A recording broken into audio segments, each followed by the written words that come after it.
Hello students. Today we are going to deal with the topic truncated asynchronous counters, which is also termed as mod n counters. Before going to this topic, let us conclude the previous content. In the previous session, we have concluded that based on the type of triggering, up counter as well as down counter can be created. If we are using a negative edge triggering, Q is used as the clock pulse for up counter.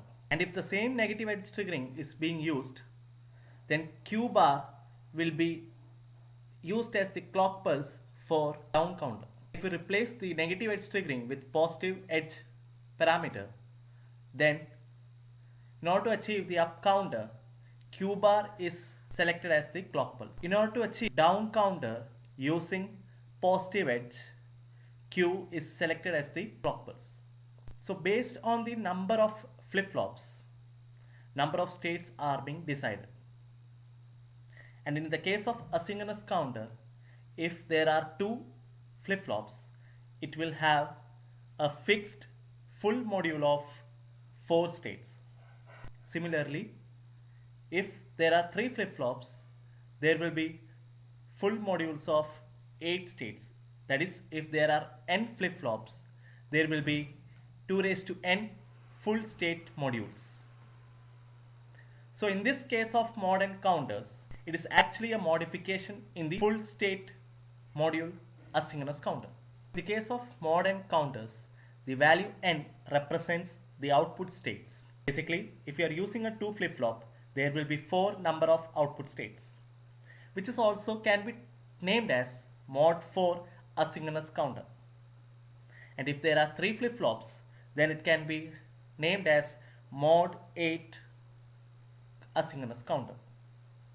So basically, mod n counter is also termed as modulo counter, and we can design any modulo counter based on the number of output states. For example, we can design modulo 3 if you are using 2 flip-flops, and you can also design modulo 5 if you are using 3 flip-flops. In the case of 3 flip-flops, the maximum number is 8. So the value less than 8 can be created or designed based on 3 flip-flop structure. The design of such modulo counter includes basic counter structure and a combination logic circuit in order to reset as per the condition. So in the case of modulo 3, there should be only 3 output states, that is 0, 1 and 2. In the case of modulo 5, the sequence should have only 5 output states, that is including 0, 1, 2, 3, 4. So these are the 5 states of modulo 5, and in the same manner for modulo 6, that is it should include from 0 to 5. Steps included in designing a modulo counter. The first step, the number of states defined in the modulus, that is mod 3, mod 5, mod 10, mod 12. And based on that, design the number of bits for the ripple counter. Draw the state diagram.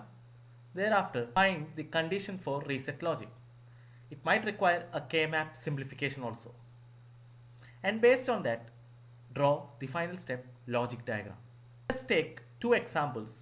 So in the first example, I will be dealing the initial steps, and in the second example, I will be explaining the complete step. In case of module 5, ripple counter or asynchronous counter, the number of states are 5.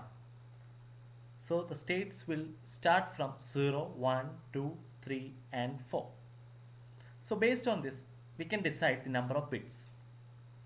So here we require 3 bit as per the condition n less than or equal to 2 raised to n. So in the case of 3-bit triple counter, the maximum value is 8. In the case of 2-bit, the maximum value is 4. So the value here is 5, which is between 4 and 8. So we require 3 bit for designing module 5 ripple counter. So step 3, state diagram. 0, 1, 2, 3, 4 are the state parameters, and after reaching 4, it has to reach back to 0. In the case of module 6, the states are 0, 1, 2, 3, 4 and 5. So here is the state diagram corresponding to module 6.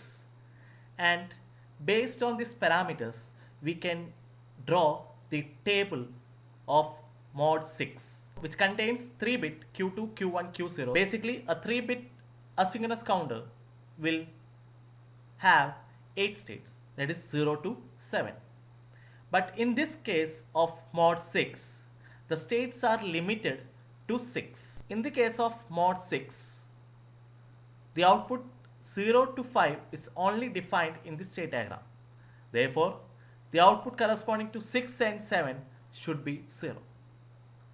But in normal condition, the value will shift from 0, 1, 2, 3, 4, 5, 6, 7, then back to 0. That is, it is indirectly working as a mod 8 asynchronous counter. But in order to modify, we must find the reset condition. And here the reset condition is after 5 has to reach back to 0. It shifts from 5 to 6, that is when Q2, Q1, Q0 is 1, 1, 0. At that point the value should be back to reset. Therefore, rather than going to 6, it will approach to 0 condition. So here the reset condition is Q2 1, Q1 1 and Q0 0. That is corresponding to 6.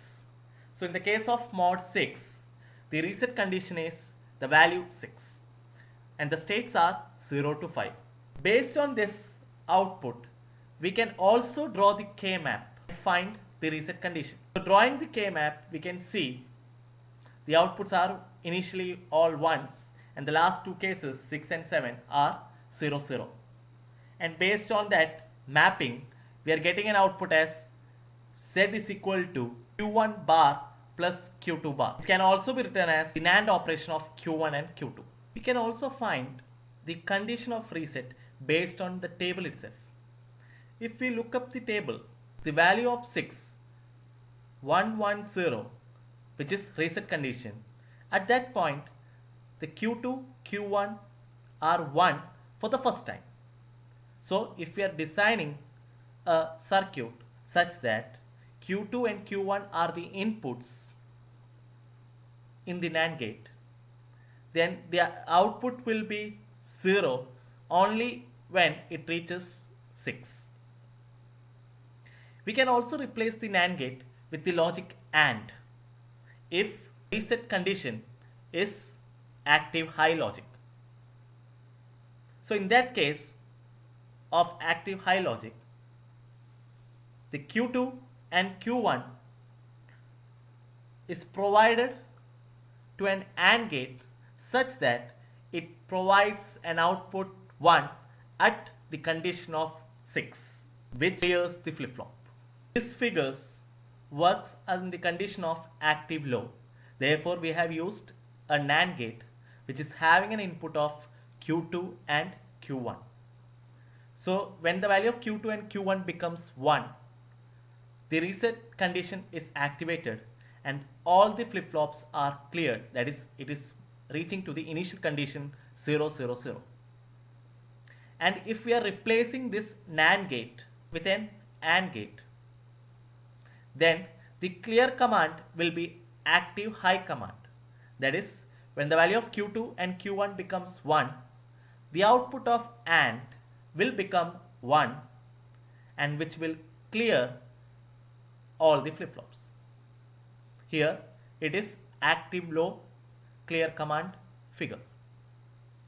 So basically we can create any modulus condition based on this reset condition.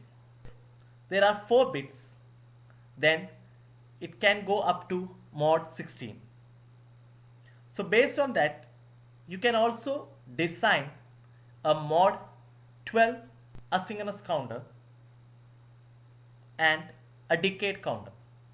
Combination of modulo counters will create or will design a counter which is product of the different modules.